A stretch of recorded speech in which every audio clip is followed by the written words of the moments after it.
ఆయనకి కోతవేటు దూరంలో ప్రముఖ దేవాలయాలు, రాష్ట్రంలోనే ప్రముఖ దేవాలయాలు వారి ఇంటికి కోతవేటు దూరంలో ఉంటాయి. కానీ ఏ రోజు కూడా పండగ సందర్భంగా భగవంతుణ్ణి దర్శించుకునే ప్రయత్నం కానీ, లేతే హిందూ సాంప్రదాయాన్ని గౌరవించే ప్రయత్నం కానీ చేయరు. కానీ ఇంట్లో ఒక డ్రామా సెట్టింగ్ వేసేస్తారు. ఆయన కొంతమంది అసిస్టెంట్లు ఉంటారు. వాడు డ్రామా సెట్టింగ్, సంక్రాంతి పండగకి సంక్రాంతి సెట్టింగ్, ఉగాది పండగకి ఉగాది సెట్టింగ్, అది ఇంకేదైనా పండుగ ఉంటే ఆ పండుగల సెట్టింగ్లే తప్పితే వేరేది ఉండదని చెప్పేసి మనం చేస్తాను.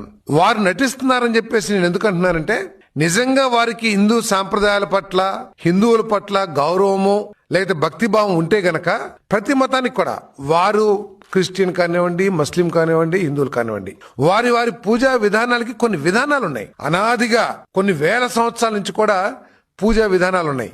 సరే, ఆనాటి పూజా విధానాలు కాకపోయినా ప్రస్తుతం ఏదైతే పూజా విధానాలు, క్రతువులు ఏవైతే ఉన్నాయో వాటిని ఆచరించాల్సిన బాధ్యత ఉంది. ఒక అధినేతగా కానీ, లేకపోతే ఒక ప్రముఖ వ్యక్తిగా చేసేటప్పుడు, పబ్లిక్ లో చేయాలనుకున్నప్పుడు. కానీ ఆ పూజా విధానాలను కూడా గౌరవించే అలవాటు లేని జగన్మోహన్ రెడ్డి గారు ఆఖరికి ప్రదక్షిణ చేసే చోట కూడా ఏదో మొక్కుబడి అంటే నటన, నాకేదో హిందూ ధర్మం అంటే చాలా అభిమానం ఉంది, హిందూ సాంప్రదాయాలు నేను గౌరవిస్తున్నాను అని ప్రజలకి తన పార్టీ, తన సాక్షి పత్రిక ద్వారా లేకపోతే సాక్షి టీవీ ద్వారా చూపించుకోవడానికి ప్రయత్నం. కానీ ఆఖరికి ఆ పూజారులు ఏదైతే చెబుతారో వాటిని ఆచరించడానికి కూడా ఇష్టపడరని చెప్పేసి వారి బాడీ లాంగ్వేజ్ కానీ, వారు చేసిన విధానం కానీ అర్థమవుతుందని చెప్పేసి మనం చేస్తాను నేను.